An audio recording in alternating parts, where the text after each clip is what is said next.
हमारे चैनल को सब्सक्राइब करें और बेल आइकन दबाएं। मैं हूं दयानंद शेट्टी और आप मुझे इंस्पेक्टर दया के नाम से जानते हैं। For more episodes of CID, subscribe to live crime and hit the bell icon.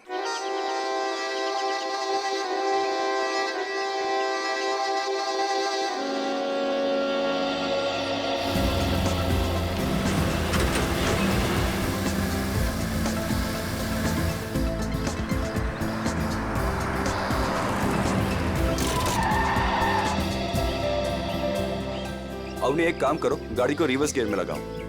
हाँ, लेकिन मुझे डर लग रहा है।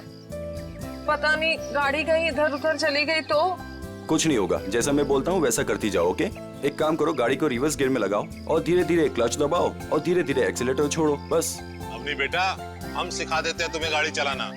रमेश को तो वैसे भी ठीक से नहीं आता है। अरे काका, आप साइकिल चलाना तो ठीक से जानते नहीं है, गाड़ी क्या चलाएंगे? हाँ काका, आप ही सिखा दीजिए तो अच्छा है। ये तो सारा दिन फोन पे लगे रहते, मेरी तरफ ध्यान भी नहीं देते। अच्छा एक काम करो, गाड़ी को रिवर्स गियर में लो। हाँ, हेलो,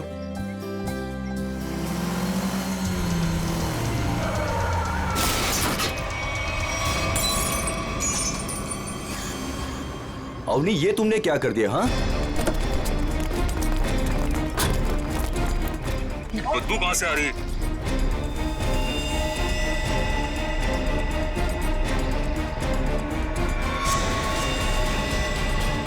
इसके अंदर लाश कहाँ से आ गई? इसमें से बदबू भी कितनी आ रही है? हे भगवान, इन्होंने तो लाश देख ली।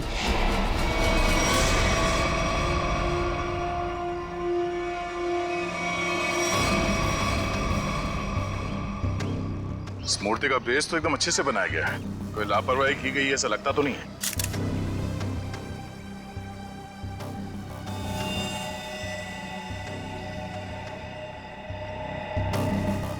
मगर इस मूर्ति में इसको रखा क्यों होगा? और वो भी ऐसे चहल पहल वाली कॉलोनी के बीच में रखी गई मूर्ति, वो भी ऐसे कॉलोनी के बीचों बीच जहाँ पे इतनी चहल पहल है।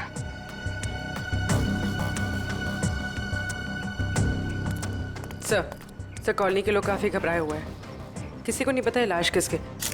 और सर, इस कॉलोनी से कोई गायब भी नहीं हुआ है। चलो देखते हैं। आप लोग प्लीज इन बच्चों को अंदर घर भेज दीजिएगा। ये सब देखना सुनना इनके लिए अच्छा नहीं, प्लीज।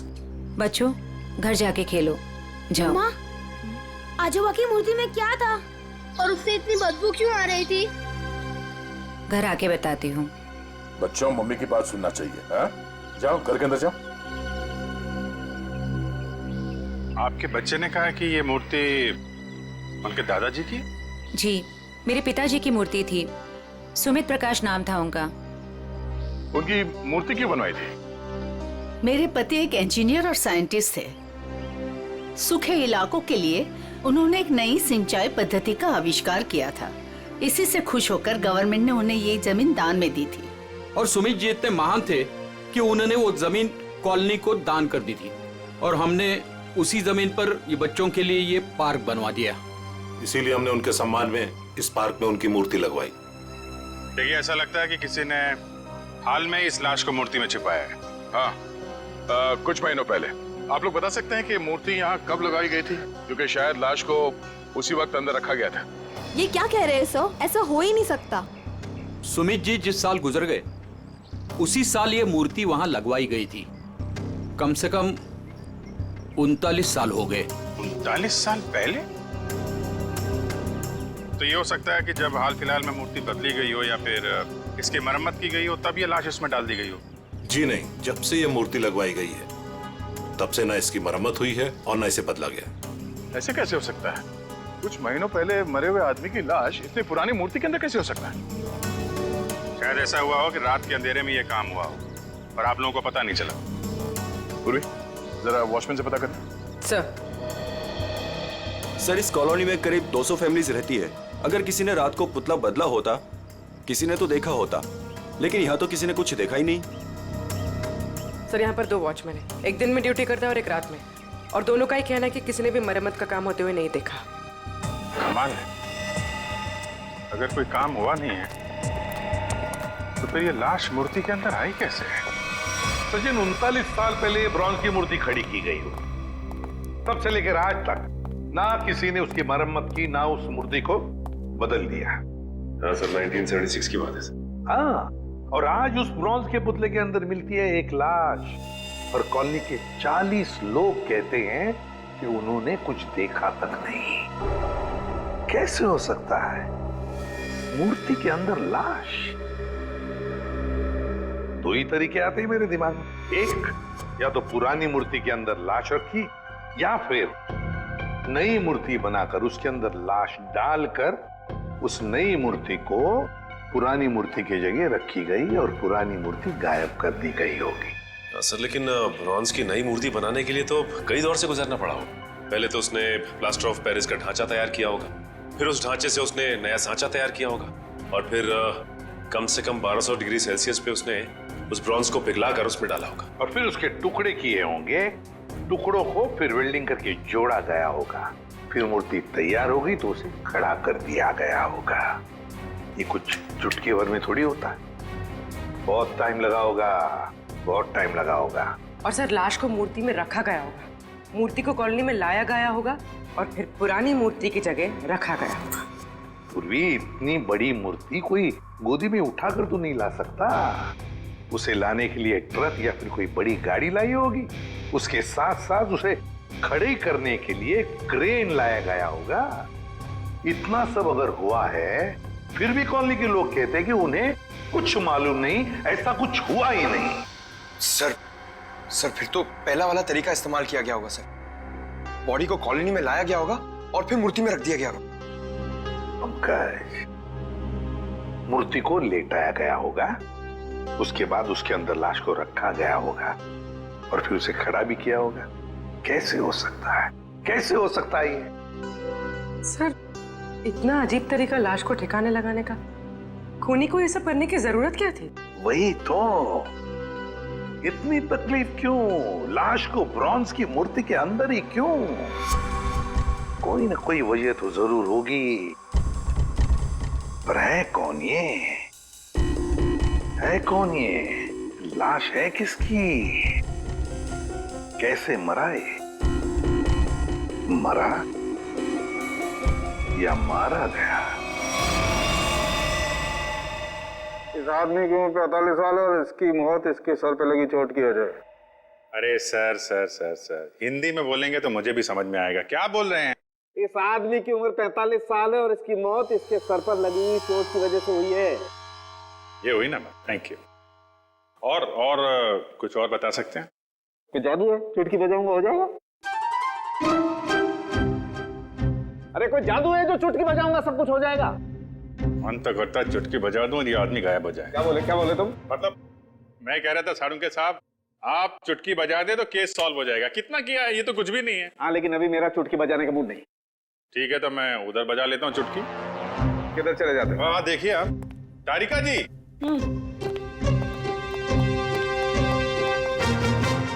कुछ मिला आईडी वाईडी आपको? ना आईडी ना वॉलेट, कुछ नहीं। और ये कपड़ों की हालत देखो। भाई साहब, बज गई चुटकी। लेकिन मैं आपको एक चीज बता सकती हूँ। अरे वाह, अब बजी चुटकी। मुझे मालूम था तारिका जी, आप मुझे कभी निराश नहीं करेंगे। बताइए।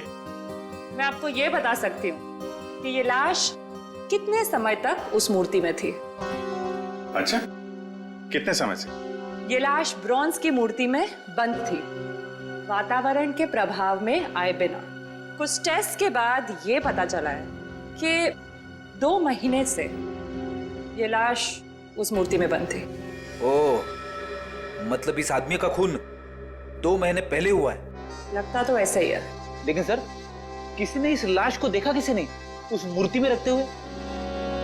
कॉलोनी वाले बता रहे थे कि मूर्ति 39 साल पुरानी है। डॉक्टर साहब, आप ये बता सकते हैं ये मूर्ति नई है या पुरानी है?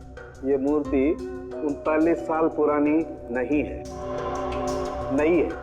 ओह, मतलब इस मूर्ति को वहां पे ट्रक में लाया गया होगा।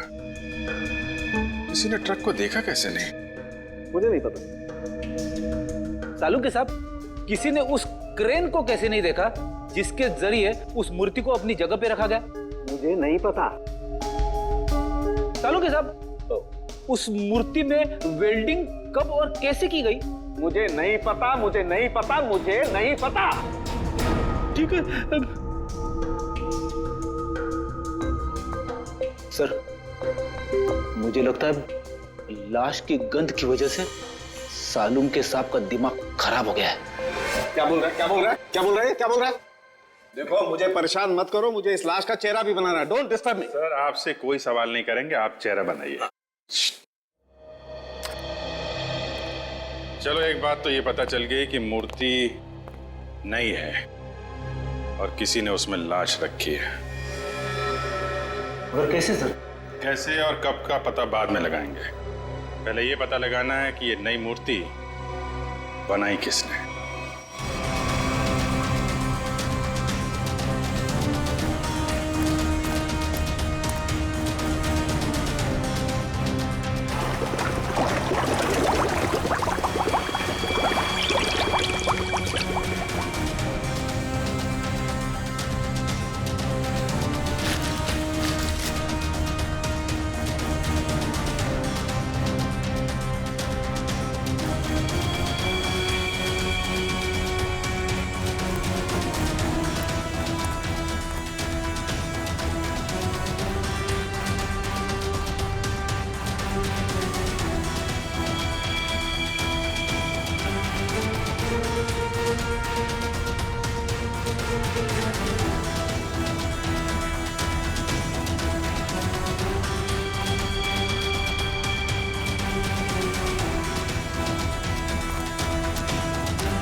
दुकान में तो कोई नहीं दिख रहा।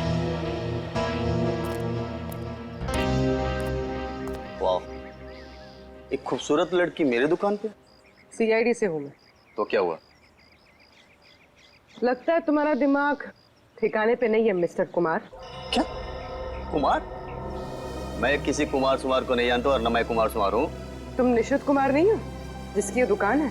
ओह, इस दुकान के पहले वाले मालिक निशित कुमार, उनकी बात कर रही है ना? पहले वाला मालिक? हाँ, निशित कुमार का 2 महीने पहले खून हो गया।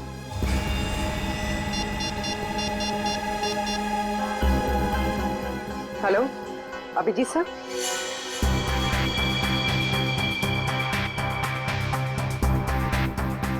तारिका, बन गया ना चेहरा? तो इन्होंने ये दुकान निशित कुमार से खरीदी और 2 महीने पहले उनका खून हो गया। 2 महीने पहले की वो लाश थी ना जो उस मूर्ति में से मिली? हाँ सर, लाश। हाँ, लाश। आप ये बताइए कि निशित कुमार के बारे में और क्या जानते हैं आप? सर, मुझे ज्यादा पता नहीं है। उनकी माली हालत भी ठीक नहीं थी और कई सालों से उनके पास कुछ काम भी नहीं था। उनके घर का एड्रेस देना। वो घर में अकेली थी। जब मैं बाहर से आई तो देखा चोरों ने उनका गला काट दिया था। शायद मैं यहाँ होती तो उनको बचा सकती थी सर। हम आपकी तकलीफ समझ सकते हैं अर्चना जी, पर क्या आप बता सकती हैं कि क्या क्या चोरी हुआ था? कुछ नहीं, चुराने के लिए आई ही क्या घर में? कुछ नहीं था और अब भी नहीं है। आपके पति जो मूर्तियां बनाते थे वो किनके लिए बनाते थे? मेरा मतलब है उनके क्लाइंट्स कौन कौन थे? मुझे पता नहीं, लेकिन उनकी सारी चीजें वो अलमारी में रखते थे।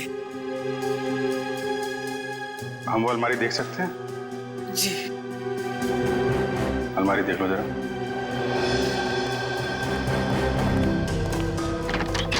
अर्चना जी, ऐसा भी हो सकता है कि ये चोरी का मामला ना हो। मैं समझी नहीं सर कुछ। निशित जी का कोई दुश्मन भी था जो उनकी जान लेना चाहता हो?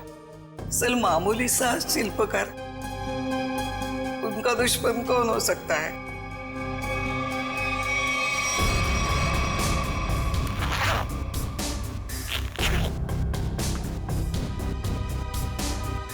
सर,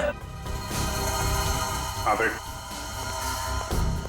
इस फाइल में मूर्तियों की बहुत सारी न्यूज़पेपर कटिंग है सर।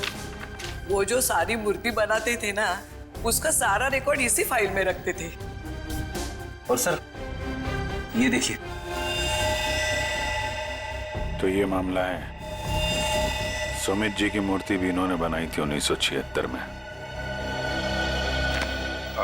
अर्चना जी, मूर्ति बनाने वाले अक्सर अपनी बनाई हुई मूर्तियों का एक ढांचा अपने पास रखते हैं कि अगर मूर्ति टूट फूट जाए तो दोबारा बना सके। निशित जी भी ऐसा करते थे क्या? हाँ हाँ, उसके वो सारे ढांचे पिछले बाजू रखते थे। हम वो जगह देखना चाहेंगे।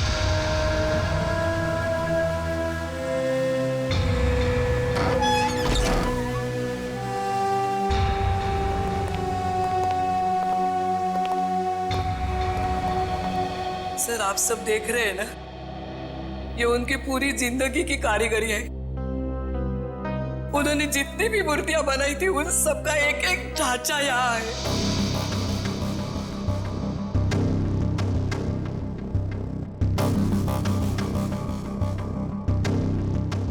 वो वाला नहीं दिख रहा है? कौन सा वाला? वो सुमित जी की जो मूर्ति का ढांचा है। वो उस तरफ होना चाहिए।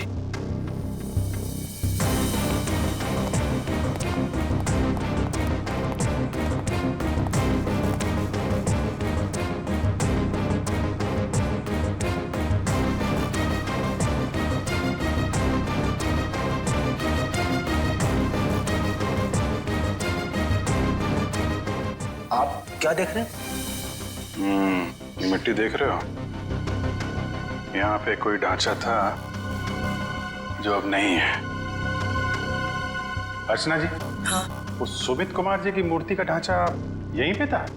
हाँ, यही था। ले गए। सर, आपका मतलब उन चोरों से थे नहीं? सुमित कुमार जी की मूर्ति का ढांचा चोर चुरा के ले गए। निशित जी का खून इस ढांचे की वजह से हुआ है। लेकिन सर, सुमित जी की मूर्ति का ढांचा चुरा के चोर क्या करेंगे? उस ढांचे की मदद से सुमित जी की नई मूर्ति बनाई गई और उस लाश को उसमें डाल दिया गया। लेकिन सर, हमें कैसे पता चलेगा वो लाश किसकी है? साड़ू के साहब लगे हैं ना लाश का चेहरा बनाने में। एक बार चेहरा बन जाए, सारी कहानी सामने आ जाएगी। हाँ डॉक्टर साहब, बन गया चेहरा?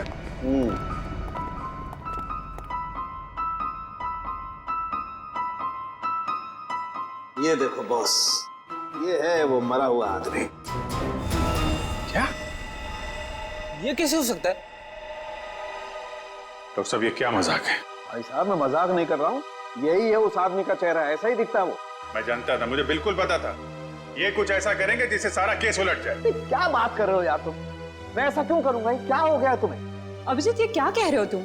ये उसी आदमी का चेहरा है। सर, मजाक क्यों करेंगे? क्योंकि डॉक्टर साहब ने जो चेहरा बनाया है वो मूर्ति का चेहरा है। सुमित जी का चेहरा है जो 39 साल पहले मर चुके हैं। इस चेहरे में सिर्फ मूंछ लगाना बाकी है। क्या बात कर रहे हो? ये आप बताइए, आपने बनाया है चेहरा? मैंने तो वही बनाया है जो मुझे खोपड़ी ने बताया। मैंने तो मूर्ति देखी भी नहीं है यार। तो आप देख लीजिए, ये मूर्ति है। ये तो वाकई वही चेहरा है जो मैंने बताया। ऐसा कैसे हो सकता है? सर, ये आदमी 39 साल पहले मर चुका है। आज जिंदा होता तो 80 साल का होता। और आपने कहा था ना कि ये मरा हुआ आदमी 45 साल का है। कैसे पॉसिबल है? आई एम सॉरी बॉस, मुझे छुट्टी चाहिए। वो आप देखो सर। पहले हम ये पता लगाने की कोशिश कर रहे थे कि लाश को मूर्ति में रखा कैसे गया। अब हमें यह पता लगाना है कि सुमित जी की लाश सुमित जी की मूर्ति में आई कैसे और क्यों। सर, कुछ पता चला उस लाश के बारे में? देखिए, उसी के बारे में हम लोग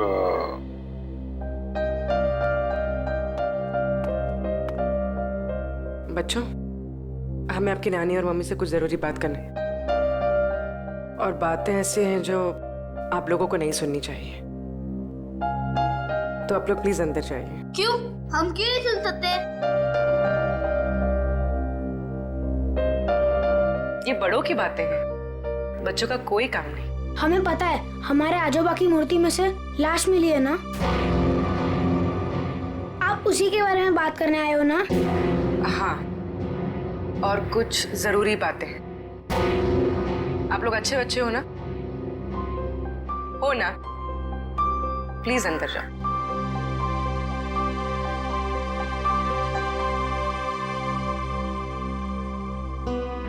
सर बताइए ना, क्या पता चला आप लोगों को? एक्चुअली इस केस की जांच को लेकर हम थोड़ी उलझन में हैं और हमें लगता है कि आप सुलझा सकती हैं इस उलझन को। कैसी उलझन? और मैं कैसे सुलझा सकती हूँ? दरअसल ये सब हमारे परिवार वाले जैसे ही हैं। जब से शादी करके आई हूँ इसी कॉलोनी में रह रही हूँ। ये लोग सब कुछ जानते हैं। आपको जो कुछ भी कहना है इनके सामने कह सकते हैं। ठीक है। आपके पति सुमित जी को गुजरे हुए करीब 39 साल हो गए, है ना? लेकिन सुमित जी की मूर्ति में से हमें जो लाश मिली है वो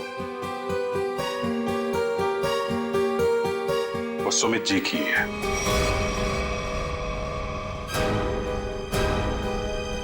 ये कैसे हो सकता है? ऐसा ही हुआ है। ये देखिए।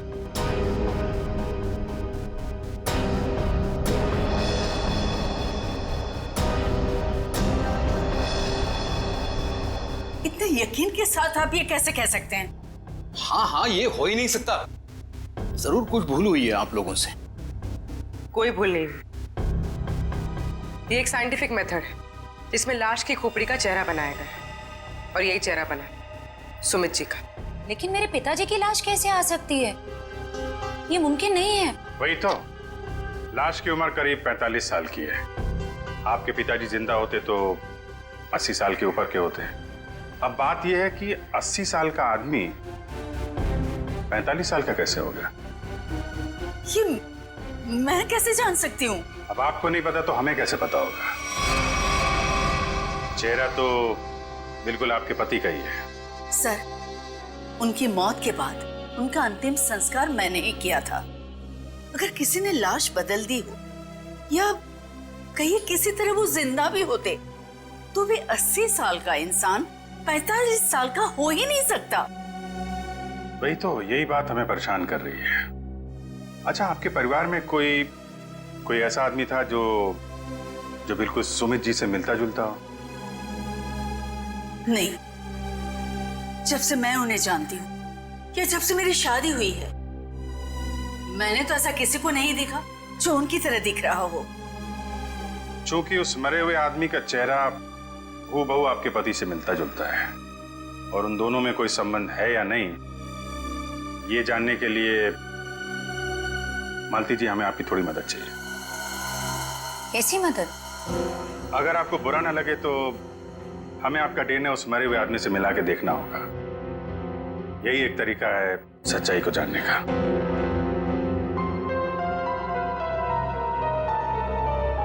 ठीक है, मैं तैयार हूँ, क्योंकि हम भी इस सवाल का जवाब चाहते हैं।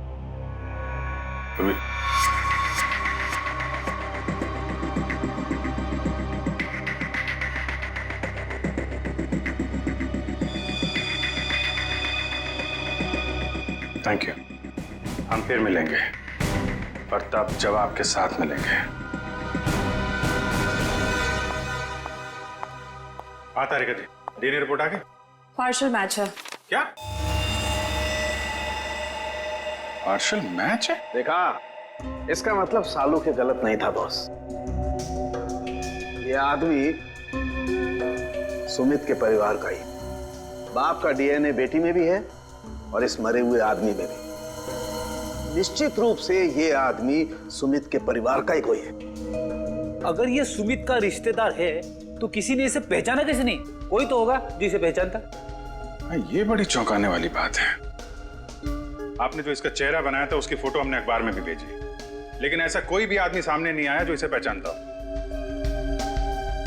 अगर ये इसी शहर में था तो किसी ने तो इसे देखा होगा, कोई तो होगा इसके पहचान वाला। तारिका जी, आप तो जीनियस हैं। ऐसे क्या कह दिया मैंने? केस सॉल्व कर दिया। हो सकता है ये आदमी इस देश का हो ही ना, हो सकता है कि मरने से कुछ समय पहले इस देश में आया। ओह, इसीलिए किसी ने इसे पहचाना नहीं। हाँ, पिछले 2-3 महीने की इमिग्रेशन रिपोर्ट्स चेक करनी होंगी हमें। पंकज, आज के अखबार में मैंने अपना राशिफल देखा। जानते हो क्या लिखा था उसमें? क्या था सर? बहुत जल्द नौकरी में बदलाव होगा। इसका मतलब जानते हो? हाँ सर, ये तो बहुत दुख की बात है। आपका डिमोशन होने वाला है। आपकी पोस्ट तो मेरे से भी नीचे होने वाली है। क्या बोलता है? अरे इसका मतलब है मेरा बहुत जल्द प्रमोशन होने वाला है। हाँ, पिछले 1 हफ्ते से मुझे ऐसा ही लग रहा है। लेकिन मुझे ऐसा नहीं लग रहा है। क्यों? सर अभिजीत सर ने बिल्कुल सही पता लगाया सर। इमिग्रेशन रिकॉर्ड से उस मरे हुए आदमी का चेहरा मैच कर रहा है सर। गुड, मिला है सर।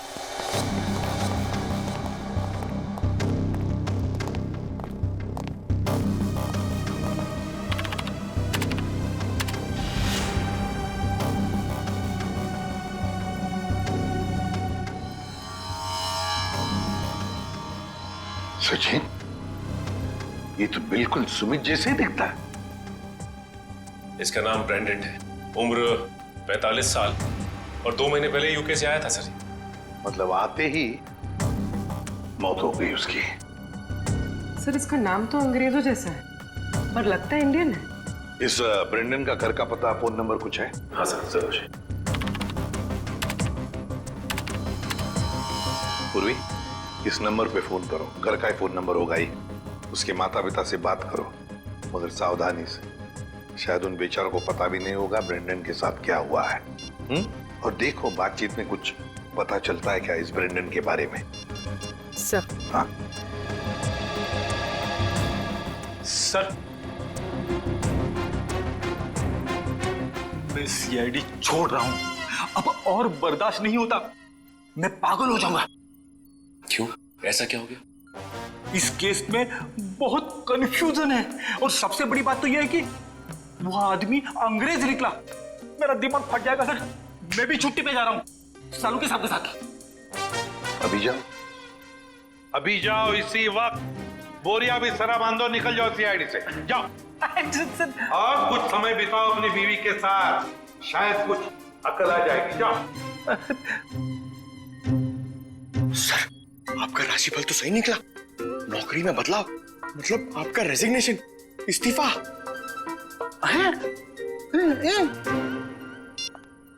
सर। हाँ पूर्वी, बात हो गई? हाँ सर, एक और चौंकाने वाली बात पता चली। क्या? सर, ये ब्रेंडन सुमित का बेटा था। ब्रेंडन सुमित का बेटा है?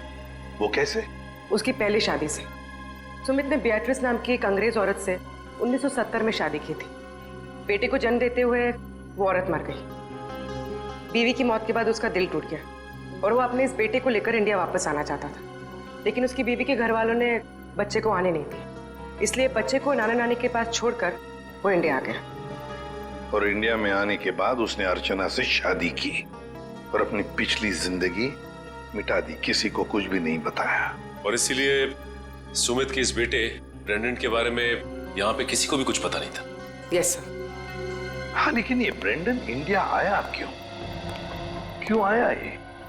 सर, अपने नाना नानी की मौत के बाद उसे अपने पिता के बारे में पता चला, तो अपने पिता के परिवार वालों के बारे में जानने के लिए वो इंडिया आया था। कोई आदमी अपने परिवार के बारे में जानने के लिए इंडिया आता है और यहाँ पर उसका खून हो जाता है। नहीं नहीं नहीं नहीं, ये कोई और ही चक्कर है। सर, अब इस ब्रेंडन के खूनी तक हम कैसे पहुंचेंगे? शुरू से शुरू करके। सॉरी सर, आपका मतलब क्या था? एयरपोर्ट से पंकज, एयरपोर्ट से। जैसे ब्रेंडन एयरपोर्ट पर उतरा, पता लगाएंगे वो कहाँ गया, कैसे गया, किससे मिला?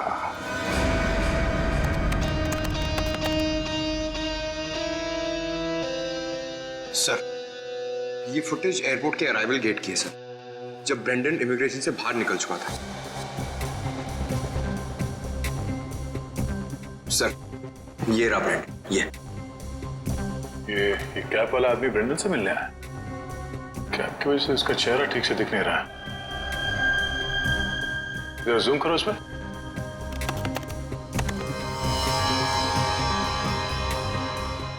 ऐसा लगता है कि जानबूझकर ये आदमी अपना चेहरा छुपा रहा है। ये चाहता नहीं है कि उसका चेहरा कैमरे पे कैप्चर हो। आगे बढ़ो। सर, ये दोनों तो पार्किंग की तरफ गए। इसका मतलब इस कैप वाले आदमी की गाड़ी पार्किंग में है। एक काम करो, इन दोनों के बाहर निकलने से आधे घंटे तक जितनी भी गाड़ियां एयरपोर्ट के पार्किंग लॉट से बाहर निकली है उन सब के डिटेल्स निकालो। पता चल जाएगा इस कैप वाले की कौन सी गाड़ी है। सर, वो आदमी ब्रेंडन को जब एयरपोर्ट की पार्किंग में लेके गया, उसके आधे घंटे बाद तक ये सारी गाड़ियां बाहर जाती रही सर। बस वे ठीक है, एक एक को फोन करो और पता लगाओ किस पैसेंजर को इन्होंने एयरपोर्ट से पिकअप किया और कहां जाके छोड़ा। हेलो जी, मैं सीआईडी से इंस्पेक्टर सचिन बोल रहा हूँ। अच्छा, ये बताइए कि 15 फरवरी को आपकी कार इंटरनेशनल एयरपोर्ट पे गई थी किसी को छोड़ने के लिए? आप क्या करने गए थे? किसी को छोड़ने गए थे? मिसेस आंचल कुमार।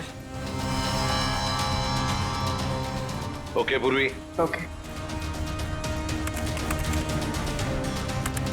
ओके। क्या?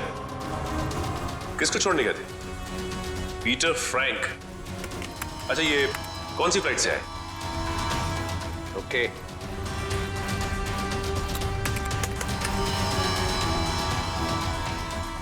मिस्टर डिसिल्वा,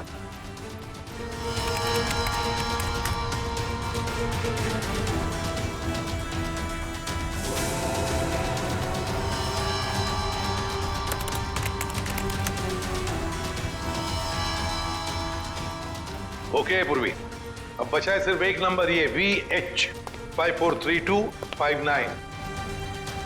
और सर, ये नंबर किसी मिस्टर अनिल के नाम पे, जो कि लोनावाला के बंगलों पे रजिस्टर्ड है सर। लेकिन ये आदमी फोन नहीं उठा रहा है सर। फोन नहीं उठा रहा है? लगता है ये अनिल ही पिकअप करने आया था ब्रेंडन को एयरपोर्ट पर। सर, कहीं इस अनिल ने तो ब्रेंडन का खून नहीं किया? हो सकता है पूर्वी, एक बात तो पक्की है, इस अनिल का जरूर कोई ना कोई संबंध है ब्रेंडन के खून के साथ। सरकार के रजिस्ट्रेशन के हिसाब से अनिल जी का घर यही है। काफी पैसे वाला लगता है ये अनिल जी। इतना बड़ा बंगला, वो कार। लेकिन इस अनिल जी को ब्रेंडन से क्या काम पड़ गया? सर, मुझे तो लगता है कि इस ब्रेंडन को इंडिया में कोई जानता ही नहीं होगा। ब्रेंडन को इंडिया में कोई जानता नहीं था तो ये अनिल एयरपोर्ट क्यों गया था उन्हें लेने? उसके बाद ये ब्रेंडन गायब कहाँ हो गया? कोई दरवाजा खोल क्यों नहीं रहा? जी, कौन है आप लोग और क्या चाहिए? आपके मालिक अनिल जी से मिलना है। कहाँ है वो? वो नहीं है। आप क्यों पूछ रहे साहब? देखिए, बेमतलब परेशान मत करिए, नहीं तो अभी पुलिस को फोन कर देंगे। हम लोग सीआईडी से हैं। सीआईडी? सीआईडी कहाँ से?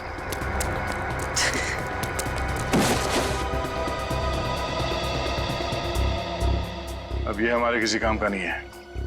लगता है अनिल जी उसी तरफ है जिस तरफ ये भाग रहा है। चलो देखते हैं। हट, हट।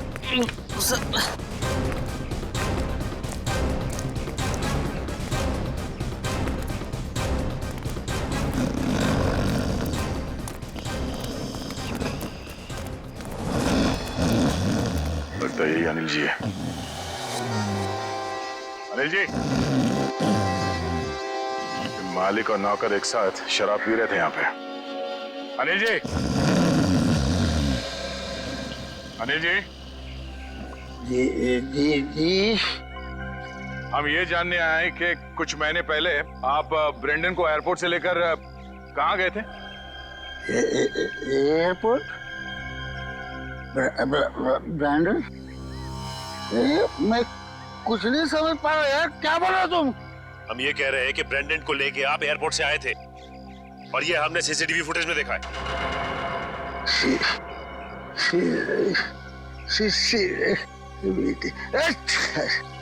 अनिल जी, आपकी कार कौन सी है?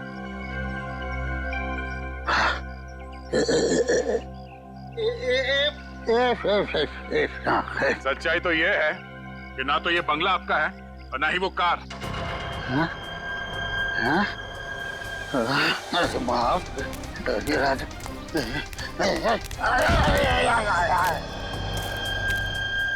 अब सच बताओ। सर मैं कुछ नहीं जानता सर मैं तो एक मामूली सा वॉचमैन हूँ सर, वॉचमैन। ये मेरा मालिक है ना, मालिक, उसने अपना बंगला और कार मेरे नाम पर कर दिया सर। ये मेरा कुछ भी नहीं है सर। तो फिर किसका है? सर मैं कैसे बोलूं सर, मेरी जान चली जाएगी सर। देखो तुम चिंता मत करो, कुछ नहीं होगा तुम्हें। सिर्फ ये बताओ किसने कहा था तुम्हें ये सब करने के लिए? क्या बात है, आप लोगों ने हमें यहाँ क्यों बुलाया? कुछ पता चला क्या? हाँ, एक चौंकाने वाली कहानी। ये कहानी हम आप लोगों को भी सुनाते हैं। इस कहानी को हम वहां से शुरू करते हैं जब सुमित जी को सरकार ने जमीन दान दिया था। उस जमीन में सिर्फ ये छोटा सा गार्डन नहीं था, बल्कि वो जमीन भी था जिसपे आज मॉल बना हुआ है आपके कॉलोनी के पीछे। लेकिन इस बात का पता हमें क्यों नहीं चला? क्योंकि आप लोगों से पहले कुछ और लोगों को पता चल गया। उन्हें यह भी पता चल गया कि सुमित जी अपनी पूरी जमीन को बच्चों के पार्क के लिए दान करना चाहते हैं, और ये बात उन्हें अच्छा नहीं लगा। उन्होंने सुमित जी को रोकना चाहा। जब सुमित जी नहीं माने तो उनका फोन कर दिया। क्या?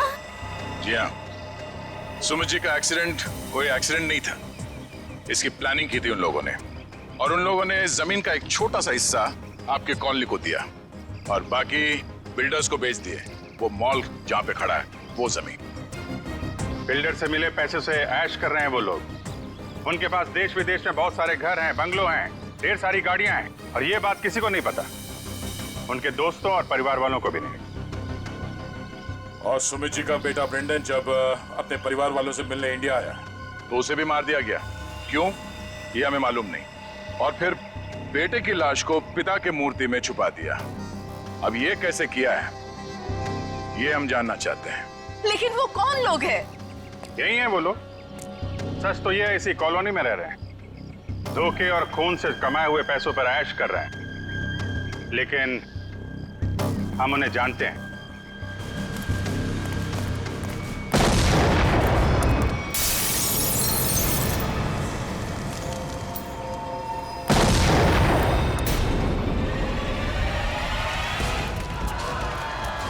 अजय, अजय को पीछे आइए जल्दी।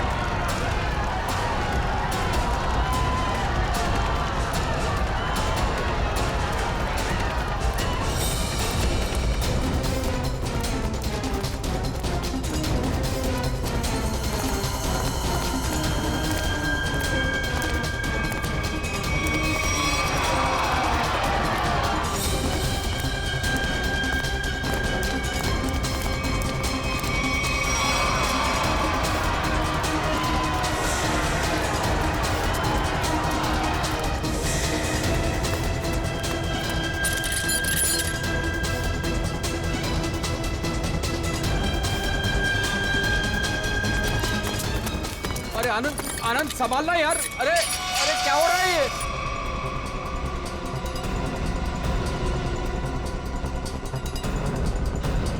कहाँ भाग रहे हो? अरे सर उतारिए हम लोगों को। सर मर जाएंगे हम। सर नीचे उतारिए प्लीज। सर हमने तो तुम दोनों का नाम भी नहीं लिया था। हाँ, मगर तुम लोगों के लोनावले वाले बंगले पे गए थे हम लोग। नीचे उतारिए ना। अरे तुम लोग तो वैसे ही गिरे हुए आदमी हो। सुमित जी और ब्रेंडन का खून किया तुम लोगों ने। नहीं सर, वैसे हमें पता चल गया, तुम लोगों को मालूम पड़ गया था कि तुम्हारे करतूत के बारे में हमें पता चल गया। सर नीचे उतारिए प्लीज। इसलिए कॉलोनी वालों की जान को नुकसान पहुंचा है, हाँ? और अब उसका भगदड़ का सहारा लेके भाग रहे तुम लोग। सर उतारिए हमें। सर नीचे उतारिए प्लीज। नीचे उतारिए ना मर जाएंगे सर। सर नीचे उतारिए ना।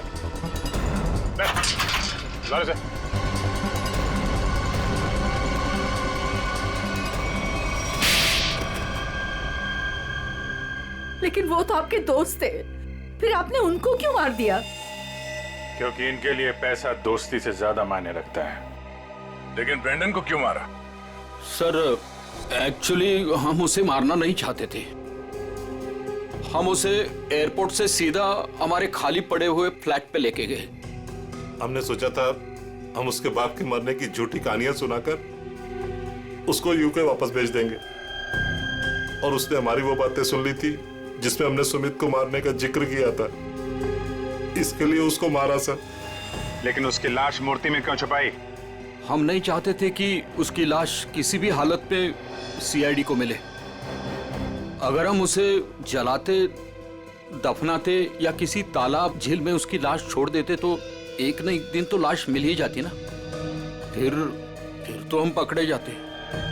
इसलिए हमने उसकी लाश सुमित की मूर्ति के अंदर डाल दी थी ताकि कोई ढूंढ ना सके। इसीलिए तुम लोगों ने निशित को मार दिया और उसके गोडाउन से सुमित जी के पुतले का ढांचा को चुरा लिया और नई मूर्ति बनाई। हाँ? लेकिन तुम लोगों ने मूर्ति जब बदली तो कॉलोनी वालों को कैसे नहीं पता चला? वो सर, हमने एक दिन पूरे कॉलोनी वालों को रात के खाने की दावत दी थी और हमने उनके खाने में नींद की गोलियां डाल दी थी। अच्छा, जब सारी कॉलोनी सो गई तो पुरानी मूर्ति की जगह नई मूर्ति रख दी। अगर अवनी अपने कार से उस मूर्ति को ठोकर नहीं मारती तो इनके काले कारनामों से पर्दा नहीं हटता। लेकिन सच्चाई में एक ताकत होती है जो कभी छुपती नहीं, और जुर्म में भी वही कमजोरी होती है, वो भी कभी छुपती नहीं। इन्हें हमारे हवाले कर दीजिए, इन्हें सजा अब हम देंगे। हाँ सर, इन्होंने हमें धोखा दिया है, ये हमारे गुनहगार है। नहीं सर, हमें अरेस्ट कर दो, ये लोग मार डालेंगे। हमें अरेस्ट कर लीजिए सर। तुम्हें सजा देने का हक अगर हमारे हाथ में होता तो हम तुम्हें इनके हवाले कर देते। हमारे हाथ बंधे हुए हैं, वरना निखिल, पंकज ले जाओ इन्हें।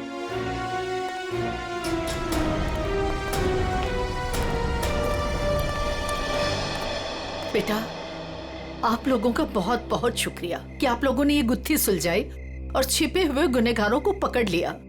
ये तो हमारा फर्ज था, लेकिन हम पूरी कोशिश करेंगे कि मॉल की जमीन भी कॉलोनी को वापस मिल जाए। आपके पति का जो सपना था वो पूरा होके ही रहेगा। खुश रहो बेटा, खुश रहो। For more updates, subscribe to our channel, click the show links and enjoy watching the videos.